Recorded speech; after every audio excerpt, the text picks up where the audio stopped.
मैं बिल्कुल साइलेंट था, कहा कि हम रोज ना बोलीला जो बोल देला वह होला।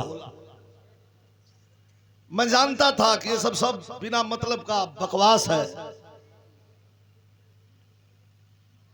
बढ़ते हुए इस लड़की के ग्राफ को घटाने का प्रयास किया गया, लेकिन संजोग देखिए भगवान भोले शंकर का, और संजोग देखिए आप लोगों का आशीर्वाद कि लोगों ने जितना ही छिन्न भिन्न किया इसके नाम पर,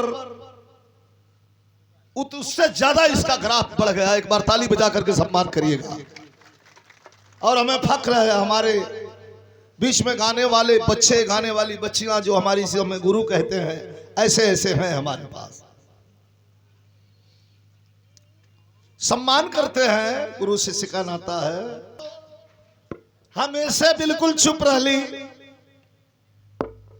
कि ये बिना मतलब का ना हवा है ना आनी है, बवंडर है। बवंडर आई है, बवंडर चल जाई, आयल चल गल।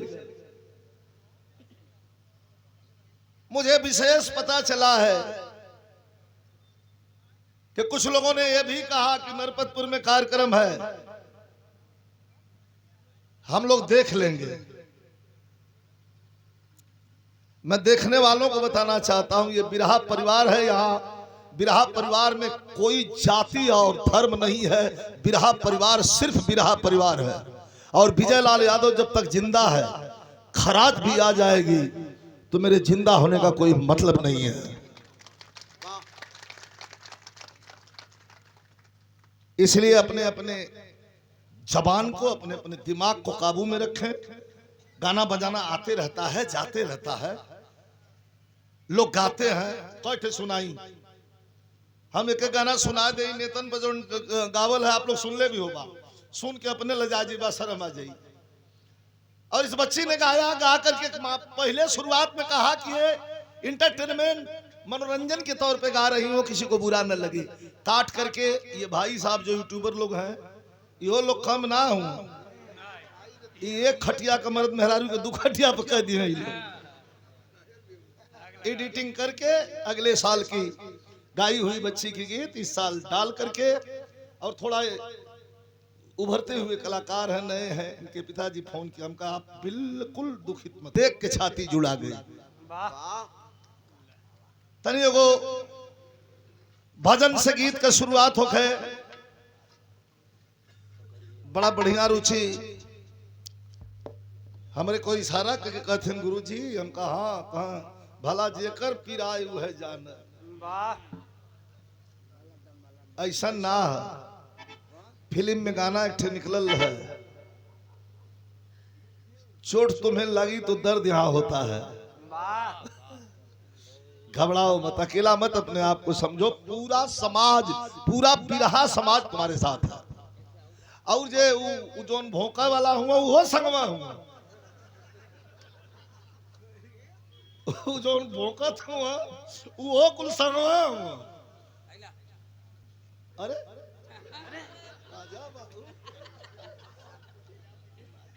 ये देखे हमारा छोटा भाई, स्वर्गीय गुरु जी, धर्म का भाई। मैं बस उनके बूंद से पैदा नहीं हूं। मेरा घर गाजीपुर, मैं बनारस में आके रहता हूं। सब उनकी देन रही है। स्वर्गीय रामदेव गुरु जी के सुपुत्र और हमारे छोटे भाई, धर्म के भाई शारदा यादव। एक बार ताली बजा के आप लोग सम्मान करें।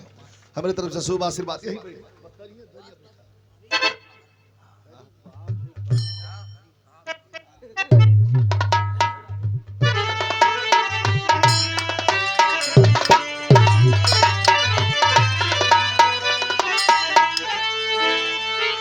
कहीं से मलबा, कहीं से भिजा के लिया लुकाया।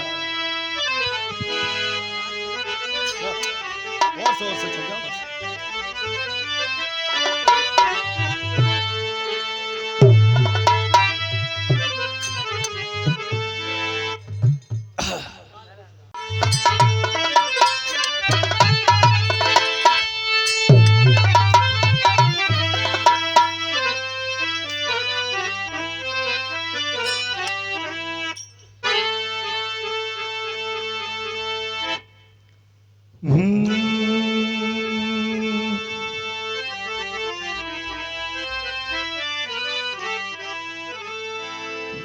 हो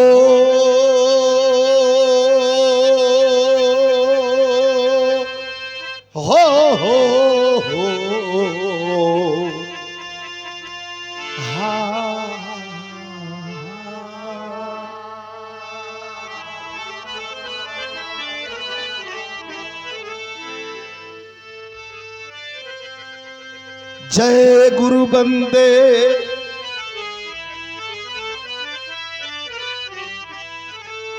जय गुरु बंदे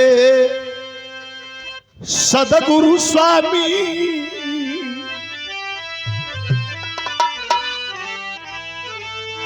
सदगुरु स्वामी विश्व गुरु के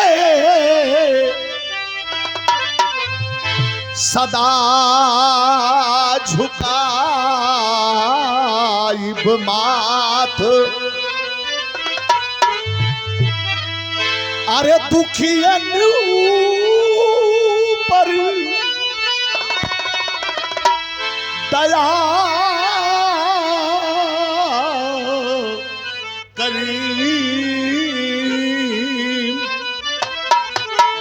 जय जय दीनानाथ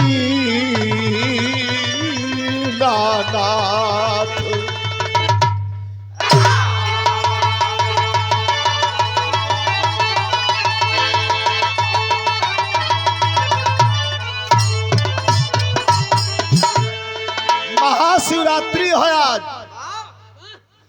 करालम कृपालम करालम कृपालम गले मुंड मालम भुजा है विशालम नमामि महेश्वर करुणा उदाहरम गले कंदधारम महिमा अपारम नमामि सुरेश्वर कबहू मेरे टोलन तू आजा आए भोलन मगन कर दे चोलन नमामि हरेश्वर अरे कथक्तम कथक्तम गणेशम गुरु रामलाल शेषम हमेशम बिहारी नमामि गुरुवेश्वर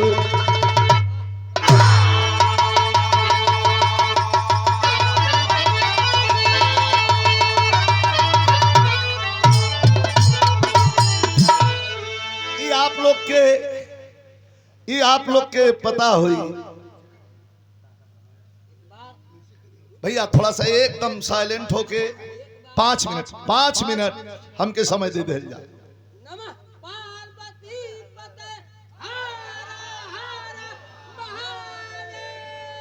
महादेव माई विंध्यवासिनी जो हम लोगों की कुल देवी हैं। चांदनी यादव जी आज कितना खूबसूरती से पूरे टीम के साथ बैठ करके और इस कार्यक्रम में आप 4 चांद लगा रही हैं। कार्यक्रम तो बहुत होते हैं, बहुत करवाते हैं लोग, बहुत गाते हैं हम लोग और बहुत गाया, इतना गाया कि बीच में चला गया था मुंबई मजाक में चेक करवाने कि जरा चेक कर लीजिए, तो मशीन में डाल के चेक करके डॉक्टर कहा कि 5 बार जन्म लेके आदमी जितना बोलेगा उतना अब तक बोल चुके हो। ओके का पता कि हम रोज यह बोलबे करीला और डॉक्टर लोगन के आप देख लो या कि बहुत कम बोलना मुड़ी हिलावल नहीं ठीक हो जाए बोलना लोग कम, क्योंकि ये ईश्वर है। ईश्वर को कौन खर्च करता है? ईश्वर को सिर्फ और सिर्फ कलाकार खर्च करता है, बांटता है। प्रेम बांटने से कम नहीं होता। ईश्वर को खर्च करो, प्रेम को खर्च करो। कार्यक्रम चांदनी जी का है तो कार्यक्रम ऐसा होना चाहिए। कुछ मोमेंट क्लासिकल होंगे और मोमेंट कुछ वीर रस करुण रस के भी होंगे, लेकिन राजराजेश्वरी ब्रह्मांड नायिका जो पूरे ब्रह्मांड के बीच में स्थापित है और हम लोगों की कुल देवी है। मैं तो झूठ नहीं बोलूंगा, मैं विंध्यवासिनी का भक्त हूं। शायद आपको पता हो 4 साल पहले बहुत भीषण एक्सीडेंट हुआ था मेरा, 160 के स्पीड में पूर्वांचल में मेरी फॉर्च्यूनर पूर्वांचल एक्सप्रेस वे पे लड़ गई थी। लेकिन लड़ने के बाद मैं कब बाहर निकला, कैसे बाहर निकला, गेट से बाहर निकला कि शीशा से बाहर निकला, मुझे पता नहीं है। लेकिन मैं बैठा कहां था, बिल्कुल जहां माटी जहां फूल लगाए होते हैं। इसके बाद गाड़ी 5 बार पलटी है। मुझे निकलने के बाद मैंने कहा कुछ तो है, साक्षात अपने दामन में ले लेती है। ईमान और धर्म बढ़िया होना चाहिए। ईमान धर्म ठीक है, सब बढ़िया होगा। ईमान टिक गया, धर्म खराब हो गया तो कर्म भी खराब हो गया। इसीलिए मां विंध्यवासिनी के लिए 4 लाइन।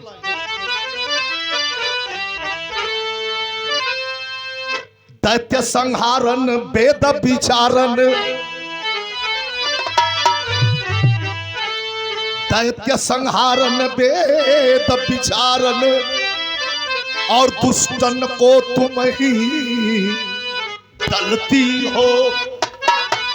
अरे कर त्रिशूल लिए धनु बाण, और सिंह चढ़े रण में लड़ती हो।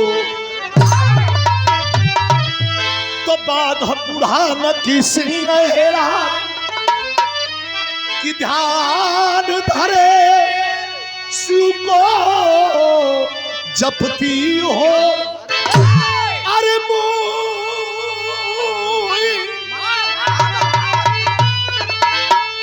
अरे मोही पुकारत देर भई,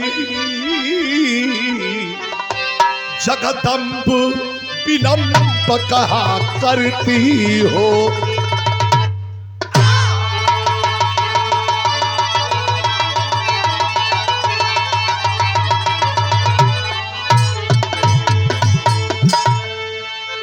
अब हम आपका सीधा ध्यान भजन के तरफ से ले चलते हैं।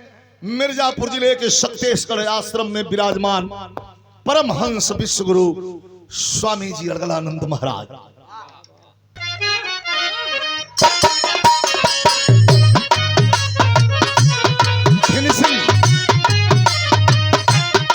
बा बेटा, बा सूरज, अरे बारा गुरु।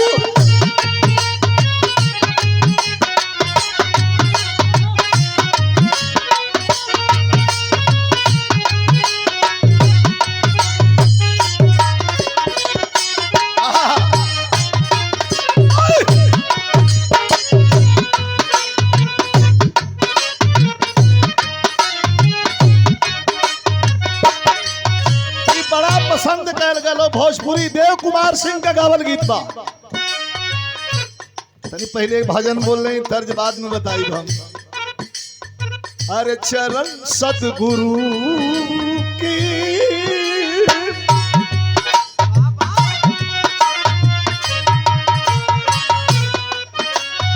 अरे चरण स्वामी जी के,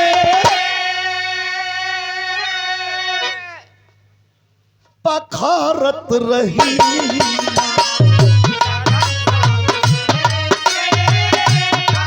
पखारत रही मां।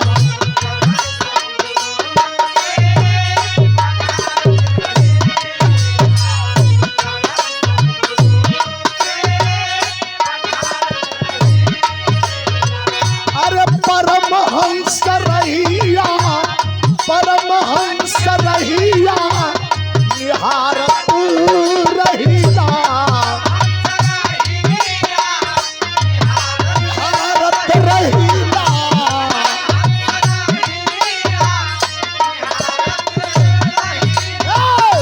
परमहंस रहिला, निहारत रहिला, चरण सदगुरु के पखारत रहिला। सदगुरु का पखारत रहिला, पखारत रहिला।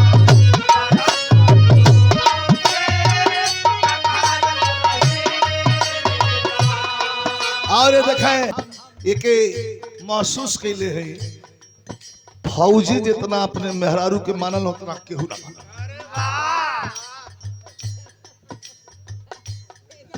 सतपाल भैया यही जो हम फौजी जितना अपने औरत के माना लगा है छुट्टी कम मिले ले कह लिखना कम समझना ज्यादा तनी हम कहब कम आप लोग भाई हमके पर्सनालिटी के हिसाब से गावे के पड़ला चांदनी जी और पर्सनालिटी के हिसाब से बोले के पड़ा आनंद आई छुट्टी कम मिले ले और छुट्टी जब मिले ले तो एको मिनट परिवार से दूर ना रहल चाहल फौजी लोग कौनो फौजी 30 दिन का छुट्टी लेके अइल आगे चल गई तर्ज देखा कंपोजिशन देखा एकर अइला 30 दिन के छुट्टी लेके चल गइल आज जब चल गइल तो दुल्हनिया से पूछायल कि का हो का हालचाल बा लाल हो गई एकदम हंस के लाल हो गई रुचि हाँ हंस के लाल हो गई भैया आवाज ना हो बोले मत हंस के लाल हो गई शर्म से कहे कैसा न हुआ ठीक हुआ न दुल्हा तो धीरे से ले जाके और बगल में कहलस कि ये सखी अरे सोते न देले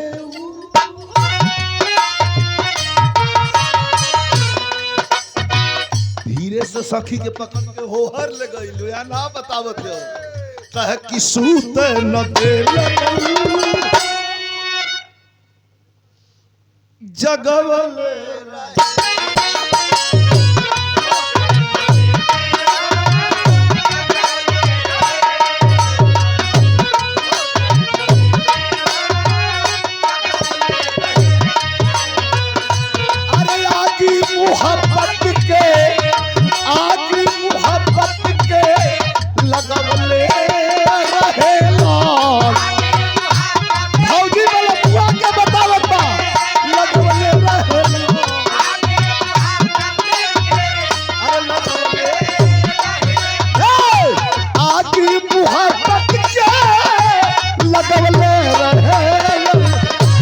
सुतन दिल हटवा हटवा सुतन दिल जगवले सुतन दिल तू जगवले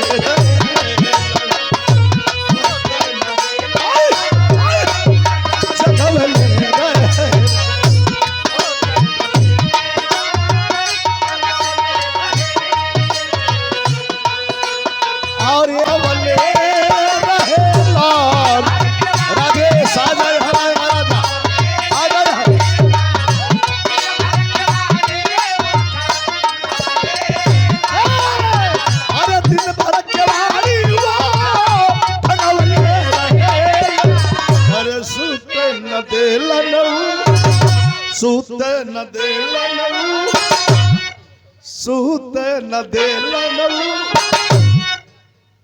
जगवले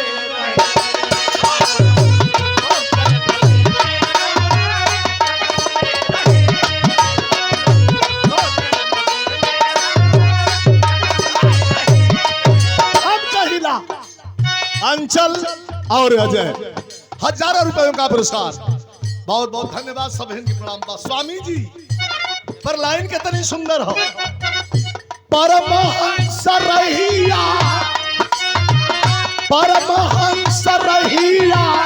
निहारत रहीला परमहंस रहिया निहारत रहीला अरे चरण सद्गुरु के पखारत रहीला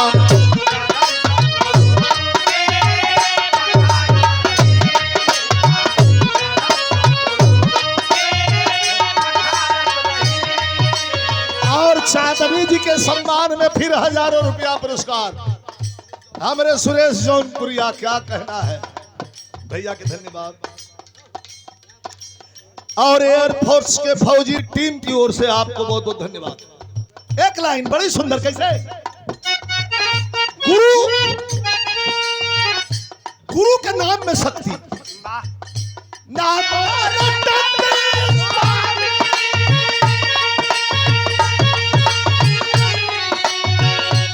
नाम स्वामी सब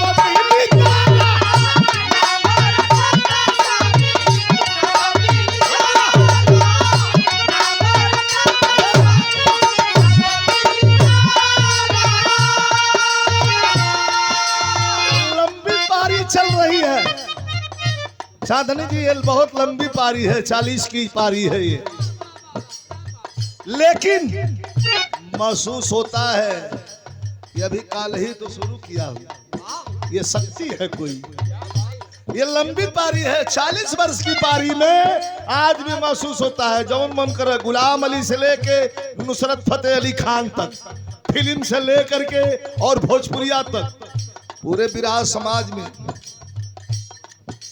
हर लोग गाते हैं, लेकिन हम जौन गाइला उ सबके बस के ना रहला, कुछ अलग रहे। लाइन नाम रतन स्वामी सब मिल जाला, और रोज कैसे गाइला कुछ ना बुझाला।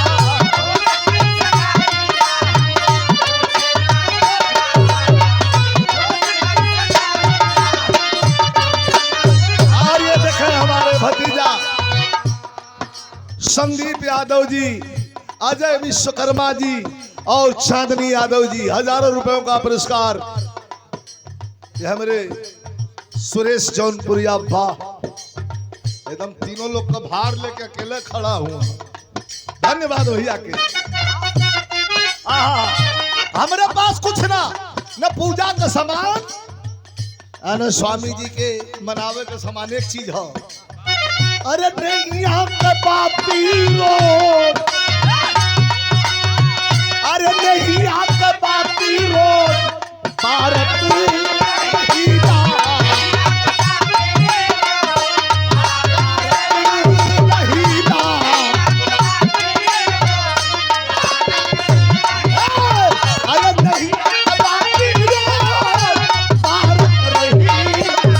चरण सदगुरु पखारत रही।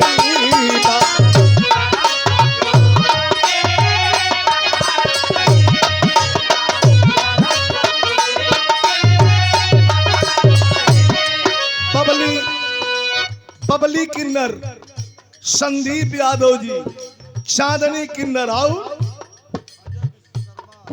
अजय विश्वकर्मा, वाह कई हजार रुपयों का पुरस्कार दिया गया।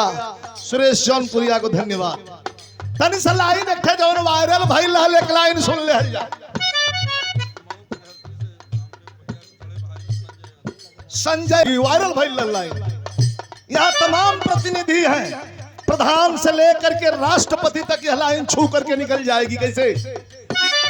सद्गुरु के सत्य का अर्थ, सत्य से ही सत्ता डोले, सद्गुरु के सत्य से ही सत्ता डोले, मर्जी से पत्ता डोले, मर्जी से पत्ता डोले।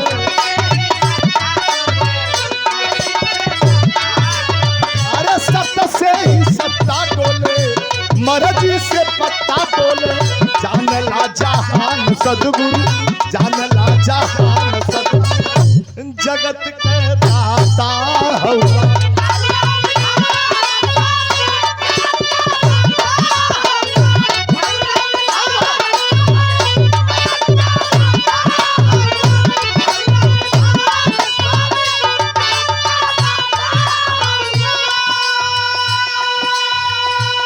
और ये चांदनी यादव जी के सम्मान में फिर हमारे सुरेश जौनपुरिया जी पुरस्कार दिए और हमारे छोटे भाई अंचल यादव जी और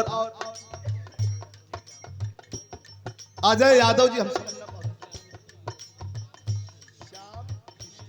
श्याम स्टील इंस्टीट्यूट से ये पुरस्कार दिए गए हैं 500 रुपए का। बहुत बहुत प्रणाम, सब भैया की प्रणाम।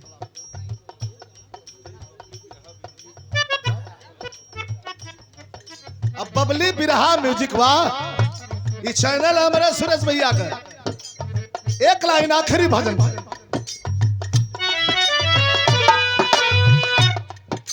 प्रेम क्या है, प्रेम क्या है। दुर्योधन के दरबार में जाए के हो, भगवान चल दहलन, लेकिन बढ़ता हुआ कदम रुक रहा है, नहीं बढ़ रहे हैं आगे। कहा अरे भगत विदुर घर कैले,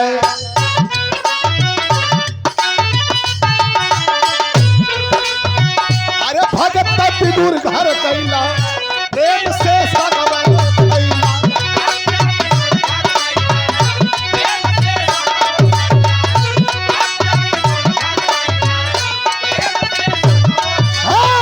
भगत विदुर घर कैला, प्रेम से सगवे थैला। छोड़ी के पकवान सवरिया, छोड़ी के पकवान सदगुरु जगत का दाता हुआ।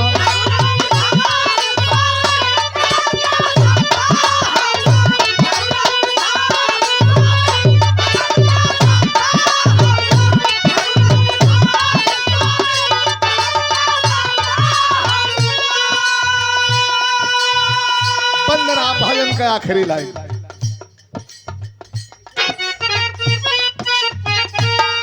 का परिचय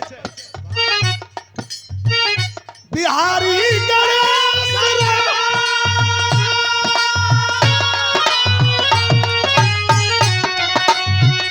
बिहारी गणेश लाल सत्यानी।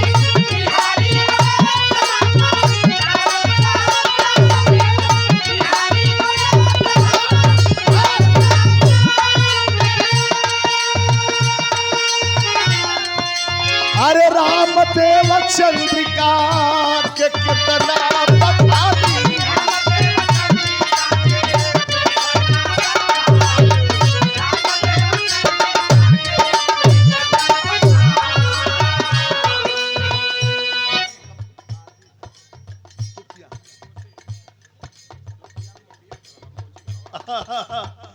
और आशीष भूसा मंडी ग्राम सभा कोची और भूसा मंडी डुबकिया, आशीष भैया के द्वारा ये 25 भैया बोला मत हो 2500 रुपए का पुरस्कार देकर के मान बढ़ाया गया है।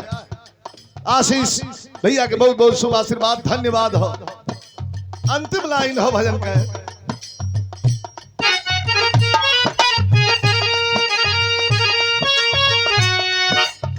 रामदेव चंद्रिका के कितना बखानी। अरे विजयी डहरिया, विजयी डहरिया, अरे निहारत रही चरण, हाँ चरण स्वामी जी के। अरे पखारत रहे